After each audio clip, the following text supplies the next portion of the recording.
So a big warm welcome to everyone, and thank you for joining in. Today, I've got Pauline and myself, and David from Airbnb is also joining us, just in case something goes wrong with the connection with Pauline. Today, we're going to discuss, is Airbnb the right channel for your property? Should you consider Airbnb as one of your distribution channel? And a little bit of housekeeping today. All participants have been muted. Please do post your questions on the chat. I'll be happy to answer that at the end. And we just recommend clear your web browser in case you want a smoother experience of this webinar. Something about STAAH, as you know, we've been operating for the last 12 years. We are an Airbnb preferred partner, and we work with over 10,000 properties across the globe in 90 countries in there. These are a suite of products that we've got to increase the online revenue for our properties. So our core products being the channel manager and the booking engine. As you know, we do this every year. We put out the top online channels, and at the beginning of the year, we noticed Airbnb featuring as the top 10 channel in across the globe. And in New Zealand and Australia, New Zealand it moved up to number 6, and in Australia it moved up to 5. And so hence, this webinar came into being because I've got many properties asking me when I speak to them or we're visiting them, saying, do I list in Airbnb? Is Airbnb the right channel for me?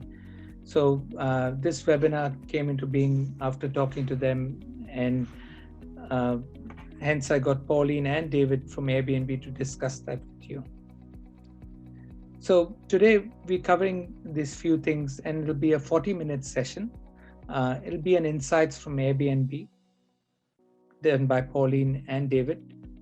I will cover the session of how to connect Airbnb via STAAH with existing users or new users.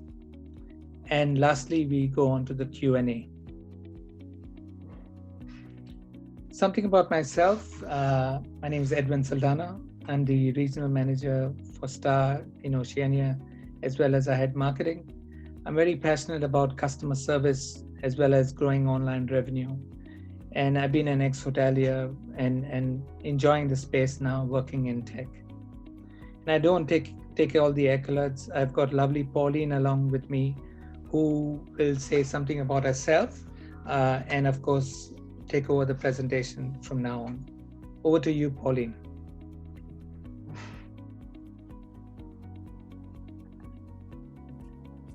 Thank you, Edwin, and hi, everyone.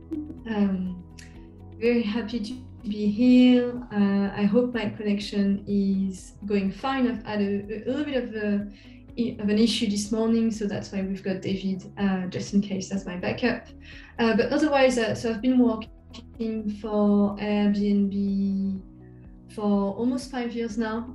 I've had multiple roles. I've looked after different markets across both Australia, New Zealand, and the Pacific Islands as well. More recently, I'm specifically focusing on New Zealand, but I'm here today to really, give you some more insights into what we're seeing at Airbnb, the type of trends, and also why we think you should join us. Even if you're, a hotel, a motel, or service apartment, you thought Airbnb wasn't the right platform for you. And I hope that after today, you'll think differently as well. So let's get started, if you don't mind, Edwin. So yeah, we'll just quickly talk about the trends that we're seeing. Obviously, we're living through a very different time right now, and guest behaviors and what we're seeing on the platform is quite different to what it was 2 years ago. So the first one that I want to touch on, and obviously, in Australia, but also now in New Zealand, we are going through new waves of lockdown. So a lot of the data that I'm going to be sharing today is based on what we were seeing prior to the new waves of the lockdown, and hopefully what we'll start seeing again as soon as we come out of it. But what we saw is that when travel reopened, both Australia and New Zealand saw a very swift recovery when it comes to domestic travel. It was actually in the same level as compared to pre-COVID as well. Thinking about looking at New Zealand, for example, we've done a little bit more research recently, and 16%, it was the previous slide, Edwin, still, 16% of Kiwi have actually already booked on Airbnb. And we also have a very strong repeat business of about 40%. So it shows that, when guests start to use Airbnb, they really enjoy the experience and they come back to us again and again. If we go to the next trend, this one? Yes, second one. Perfect. Sorry, I'm not sure if there is a delay in what I'm seeing. This one, perfect. So wanted to talk a little bit about the type of guests that we have as well on the platform. So in March, we actually saw an over 60% increase in trip searches on Airbnb by guests aged 60 and over compared to February. And that disproves a common misconception that Airbnb is only geared toward younger guests, which is simply not the case. It could have been the way we started, but Airbnb is now more than 10 years old, and our guests account for a wide variety of age groups as well. Next one is around occupancy rate. So we've done a lot of trend analysis and trend report, and one of the new one that we did, we saw that 1/4 of Aussies and Kiwi would consider traveling during off-peak times of the year or of the week. I think it kind of makes sense. Like before COVID, we used to really plan our holidays a long time in advance, specific time of the year when we wanted to do something. But now, because things are moving quite a lot, people are a lot more impulsive and are a lot more flexible as well in the way they're looking to make a booking. And it's a good news, I think, for you, because it means that it can help you fill your calendar as often as possible, even during off-peak times, or during maybe the weekdays that could have been a little bit lower for you, or the shoulder or lower seasons as well. The next trend that we're seeing is, it's really no surprise that long-term stays are more popular. Again, with the idea of COVID, we've seen more and more people working remotely, going and living somewhere else to be closer to family. And on Airbnb, more than 80% of the hosts accept long-term stays. And we've actually introduced new features as well to help them work with long-term guests and to also attract more long-term guests with specific promotions. But that's a very good trend, because the fewer check-ins, the longer the stay, the better the revenue for you as well. The next one. So we also did a survey with our guests to understand what they were expecting in their stays going forward, including the type of amenities that they are most interested in. And some of the top responses included having a laptop-friendly place. So again, that comes with the trend of working remotely. So you might go somewhere for just 2 weeks instead of 1 week, but maybe half of the time you're going to be working.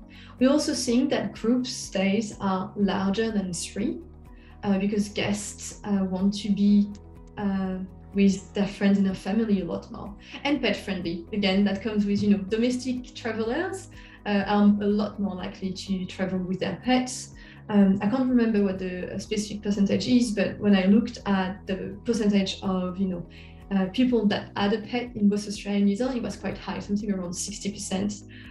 So no surprise that a lot of them want to bring their furry friend with them on their holidays. And so listings and properties that can accommodate for this type of guests tend to do better.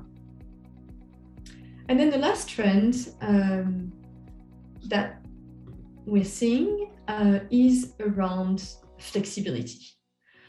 I think it doesn't come as a surprise, but in 2021 to date, more than 1/3 of people searching on our platform have been flexible in terms of either the date or the location of their stay.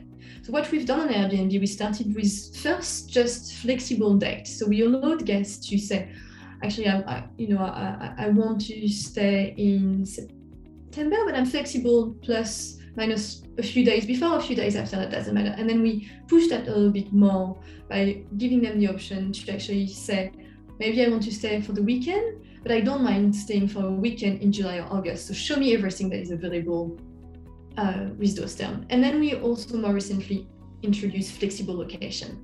So it's a way for guests to specify the type of listing that they want, the type of property that they want to stay in, but often it doesn't matter. And I think we can all understand that, if you want to go for a weekend getaway, what's important is the type of experience you're going to have. And sometimes it doesn't matter as much where you're going to be staying, as long as it's maybe 2-3 hours from your residence, you'd be happy to go anywhere. And so that's a great way to allow guests to do that. And if you were to join the platform, that's something that you will be part of as well. So that's it on the trends. Of course, there are a lot more trends that we could be talking about, but trying to talk about the most important one. So now, why you should join Airbnb right now. So the first thing is we introduced a lot of new tools in June 2021. All of them are available and can be seen at airbnb.com/2021. But I guess I wanted to highlight a few of them that I think could be interesting for this group. The first one is around cancellation policies. So for the one that are new to Airbnb, maybe you aren't really aware of that, but we've got a set of cancellation policies that you have to choose from. And a feedback that we heard from a lot of our hosts for a while is that they wanted more options. And so that's now exists. We've introduced a new firm cancellation policy, which gives hosts and guests more options when booking. Second thing is around the COVID safety requirements. So that's something important to know. When you join Airbnb, we ask all of our hosts, to agree to specific requirements when it comes to, cleaning and looking after their guests.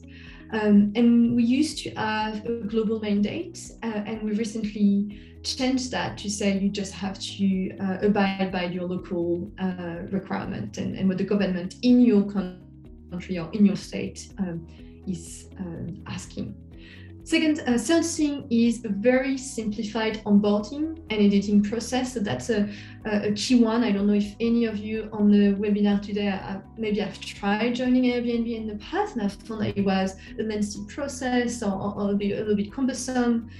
Well, it's been simplified a lot and it's a lot faster as well. So that should come as a good news.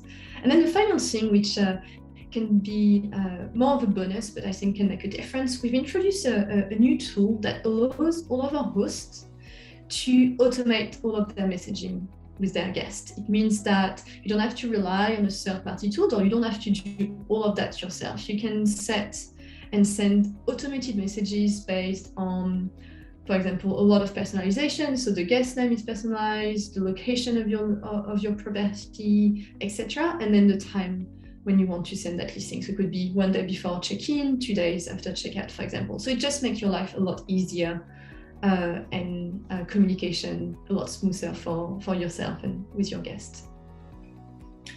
The second thing, and I think it's a very important one compared to a lot of other online booking platforms, is that 90% of our traffic on Airbnb is organic. It means that people are coming to us directly. They're not going on a comparison website like TripAdvisor or another comparison website. They just come to Airbnb directly. And it's a great opportunity for us to be getting access to otherwise. There are only going to be incremental bookings through Airbnb. So you might not be getting a lot of booking from us at the beginning, but there will be bookings that you would not have received through a different channel. third reason is the next slide, Edwin, if you don't mind. Done. Oh, sorry, I think there's a delay. So we are the most searched for travel websites. And if you go to the slide after, I just wanted to give you a bit of what it looks like specifically in New Zealand as an example. So in the next slide, you can see, and you can do that yourself, I just went on Google Trends, and you can add specific search term. So here I've just put Airbnb, Booking.com, and Expedia for New Zealand, and you can see the line in blue is the search for Airbnb, and you can see that a lot more people in New Zealand in this example are searching for Airbnb directly on Google than they are searching for Booking.com, Expedia. So again, it shows that our traffic we've got a lot of very loyal guests that only go to Airbnb when looking for a place to stay. And again, similar trends you would see in Australia as well. Marketing boost. So that's something that I'm sure is always very useful. Is what is Airbnb going to do to help me promote microberty? What are the type of activity that you're running that is going to give more visibility to microberty as well? Well, there are two different things. The first one is that in Australia we launched a large campaign on TV, social media, billboard, highlighting our host community.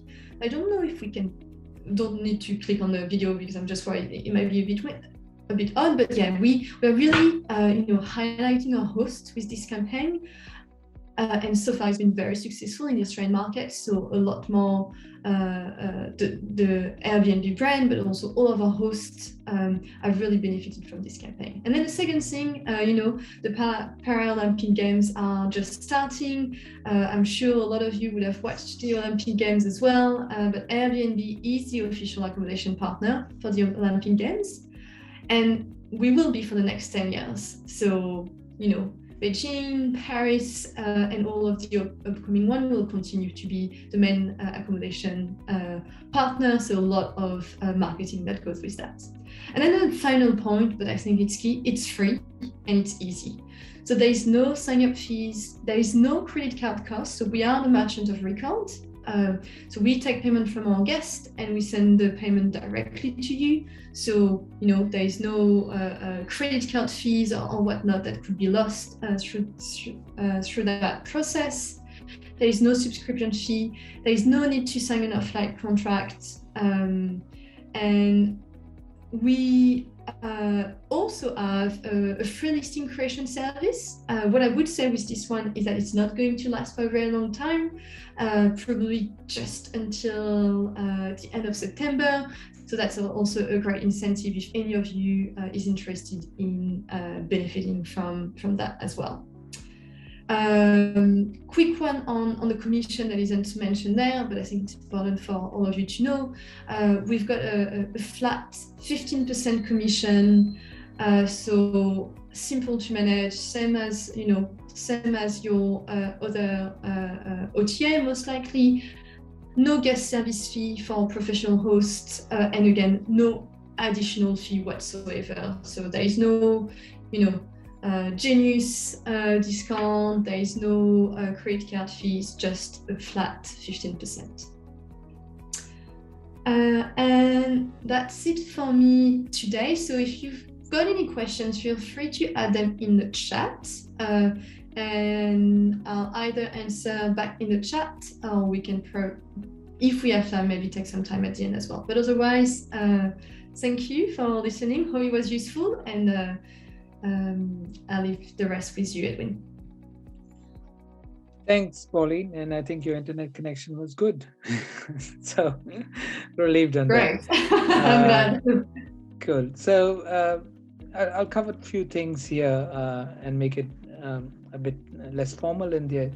Is how to connect to Airbnb if you have a listing on Airbnb and not connected through STAAH. We made it super easy, mainly because we have a deep integration with Airbnb because they're preferred partners in there. And that helps, these partnership helps our properties to make sure the integration works well, seamlessly, and of course, you benefit from that as well. And we've listed down in these points, to make it more easier, but I'll cover that up as well as you go. Mainly right from signing on to Airbnb via STAAH, and lastly, completing mapping. So if I go to the next one, and I'm not doing a whole demo of STAAH in here, others can take forever. We show you as you know, we've got two products, the Instant Channel Manager and the Max. So on the Instant, you go on to channel mapping, and then you go to Airbnb content and you hit Airbnb. And for Max, you go on to mapping and you hit the plus button. Both take you to this link right here. And all we're trying to do is get a host token number from Airbnb. And when you hit the generate on the host token number, you pull in the Airbnb login page directly onto STAAH. And what this does is then you log in with your login details. And once you've done that, you get a host token number from that. All we're trying to do here is to show that your listing on Airbnb is equivalent to the STAAH listing that you have. Once you've got that host token number, you post it right here on the link that I shared with you earlier. And on the right hand side, you can see what the host token number looks like. It's alphanumeric, got a lot of codes in there. Once you punch in, you get to see all your room types which are on Airbnb, and then you can start mapping in here directly onto STAAH. And what this does is then makes sure that the connection is done seamlessly, and then you can, once you're done, you hit finish, you're ready to go, you can start getting bookings onto it. Now there's another place where if you want to connect to Airbnb through STAAH, you can also do that along the same lines that I spoke earlier. But the only thing you'll have to do is number 2, where you said you've got to create a host profile because you don't have that set up. You'll have to create that. And even that, you can do that from my extranet. So if you go into the Instant, you have a connection right here on the Airbnb visit, and same thing with Max. You then get redirected to the login page of Airbnb. Since you don't have a login and password, you require to create a new host profile. Tick all the boxes in there for creating a host profile, which includes the first name, last name, birthday, the usual stuff that you require when creating a host profile. You accept the terms and conditions in there, and this is all to the Airbnb terms and conditions in there. We are just making sure that this information is pulled through STAAH so that you don't have to log in back and forth in there. And once you've done that, you come back to exactly getting the host token number. You post the host token number onto our extranet, either an Instant or Max, and it'll look something like this. And finally, you start mapping this all together, all your room types which are on Airbnb. Once you've set that up, after your profile set up, you've checked all your room types. This is where then you start mapping directly that on STAAH, and this will look somewhat like this itself.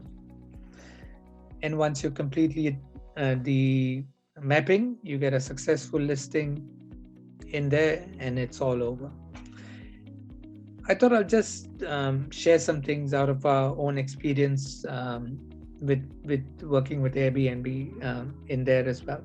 So all listings that are submitted are approved immediately in there. There's no downtime during the connection process. Once we get the host token ID, the connection is seamless in there. But in the meantime, Airbnb reviews that listing at the background. They'll review that in the 30 days. And if there's any improvements needed, the relevant comments will be added, communicated to the property directly. That means if the images are not high resolution or some of the descriptions are not in place correctly, Airbnb will come back to the property and they can make sure that they fix those issues which Airbnb has highlighted. Once that is done, the host has 30 days to fix the improvements. If not, the Airbnb listing will be delisted. So assuming you've done everything, then you shouldn't be delisted. But if you haven't followed up on those prompts which Airbnb has sent to you, then you could be delisted in there.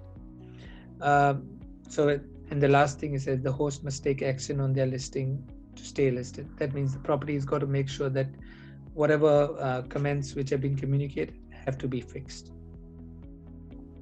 Now, there are some listing requirements, and that's the reason some get,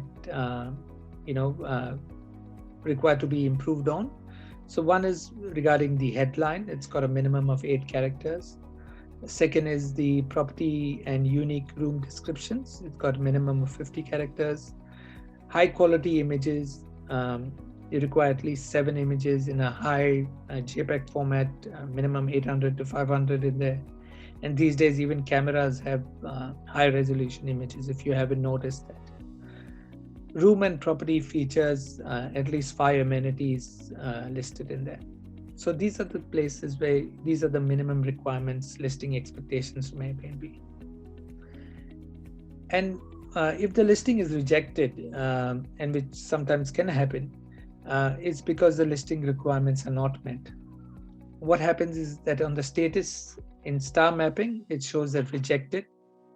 And when you hover your mouse over the status, it tells you the reason why it was rejected. And wherever possible, try and fix that issue in there, and you require to resubmit your listing again. And once you're done that, you're back to receiving bookings. Now we come back to the question and answers. When we sent the invite, we asked our audience if there's any question and answers in there. And there were 2 questions posed in there, and we're happy to take more questions even in today's sessions. But one of them is right here. This is from our property in New Zealand. It says, Kiora, I believe the superhost question needs addressing, as it seems to show a bias against large businesses. We have been loyal supporters of Airbnb since 2015, hosting a vast number of very happy Airbnb guests, but never considered for superhost.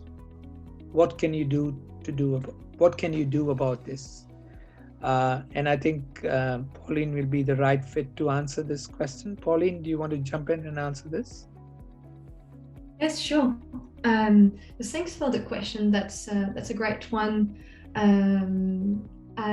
So with our superhost status on Airbnb, it is based on specific criteria, and those are reviewed every 3 months. And it's pretty simple. It's black or white. It's either you meet the criteria and you become superhost, or you don't, and you don't get the superhost status. And so to clarify those criteria as well, so the first one is around reviews. So you need to have an average review score of 4.8 and above. You need to have a 90% response rate. You need to have less than 1% cancellation rate. And there is one last, I don't know, David, if you can jump in and help me. But what I would say in terms of we do have a lot of professional hosts saying that they sometimes feel it's hard to achieve when you're managing multiple listings. But actually, what we've seen, we've looked at the data, and about 30% of our super hosts are actually professional hosts, and some of them have hundreds of listings. So what I would say is, while it is a hard status to achieve and it does require quite a bit of work, it is feasible as a professional host to get there, and many have. Is it something got to the review score? Did you say that as well? Yes, so there is one criteria is a review score, which needs to be 4.8 and above. Okay. The cancellation rate, so is as a host, the number of time you cancel a reservation, it needs to be less than 1%. You also need to be responsive as a host. So, guests will send you questions or, and you need to make sure you respond to all of them. So you need to have a 90% and above response rate. And then there is one last criteria. I see that David is here, so you might be able to help me. Yeah, the last criteria is just to be an active host. So at a minimum, the host needs to have 10 completed trips and 3 reservations at total at least 100 nights. So it's basically an active part of our community. Okay, good. Thank you, David, for jumping in. Cool. And I've got another one. I'm a motel listed on Airbnb, but I've not been receiving much bookings in there. So this is something which you may want to address, Pauline or David. Yeah, sure. Each property is going to be different. So, usually when I get a question like that, I would also need to look at, the listings on Airbnb and evaluate what could be improved. But I guess as a main rule, I think it relates to also the question that Troy just asked in the Q&A just earlier. What works on Airbnb is quite different to what works on other channels. And I think one of the error that I see often motel and hotel making when joining Airbnb, they simply copy and paste, for example, the content that they've been using on Booking.com or Expedia into Airbnb, and that doesn't work. There needs to be a little bit more time, dedicated to building the right type of content for the platform. It needs to be more personalized, being able to, speak with a more friendly tone, almost as if you were talking to a friend, being more descriptive in the title. So, for example, I see often, a motel, they will put just their room type. So like, double room. That isn't attractive to a guest when you have next to it a listing that say cozy, listing 5 minutes from the beach. So there's a little bit more of storytelling to do on Airbnb compared to other platforms. So I think that's something I would say that I see a lot. And the second thing is, the first 4 weeks on Airbnb are key to your success. Our ranking algorithm is going to be looking at how listing is performing during the first 4 weeks, and then evaluate if it's an attractive listing or not, and give it a ranking. So super important to make sure you don't just create a listing that is kind of average and think I'll come back to that and I'll improve it and add discounts, etc. later. That will be too late. So you need to have the best possible listing straight away. What I recommend is to make sure you've got a very attractive pricing. So we've got a tool on Airbnb that allows you when you're new to add a 20% discount for your first free booking. That's a great tool to very quickly get your first booking, to get your first reviews, because that links to that. Reviews are essential to the success of a listing on Airbnb.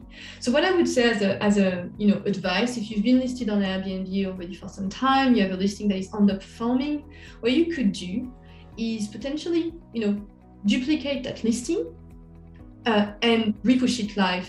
Make all of the updates that you need, make it very attractive, and push it again. Because when you push it again, it's a brand new listing, it's getting a ranking boost, and the ranking algorithm is going to restart. One thing to note is that if you do have any existing reviews, you will lose those reviews. So I would not recommend doing that if you already have a lot of great reviews. But if you have a listing that is sitting there and you haven't received much, that could be a great way to kind of restart your journey on Airbnb. David, I don't know if you wanted to add anything.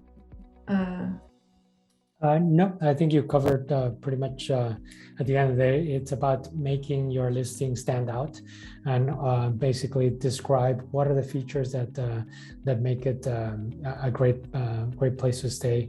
And from a host perspective, what are you bringing to make the guest feel more at home? So how are you improving hospitality or delivering great hospitality to that guest? Is personalization also important, right? in the Airbnb approach compared to a hotel? So you mean in terms of like in the communication, the the communication, the communication I think is also sometimes important, right? And I think that was one of the, if we look back at the question regarding superhosts, so communication is one of the important pieces about, I guess, feeling very welcomed. So of course, a motel property that is highly responsive will be able to attract a lot more hosts. Cool. I think there are a couple of questions on which you have answered as well, Pauline. Do you want to just sort of share that with the rest of the audience, because some of them probably can't see it if it's relevant to all?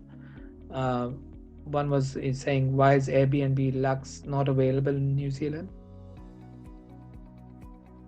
Yeah, I believe David answered this one. David has answered, So in terms of Lux, we do have a very small Lux team, and at this moment they are focused on several markets where we have launched the product. The product is still in a phase where it's being rolled out globally, and so at this point we don't have the product available in New Zealand.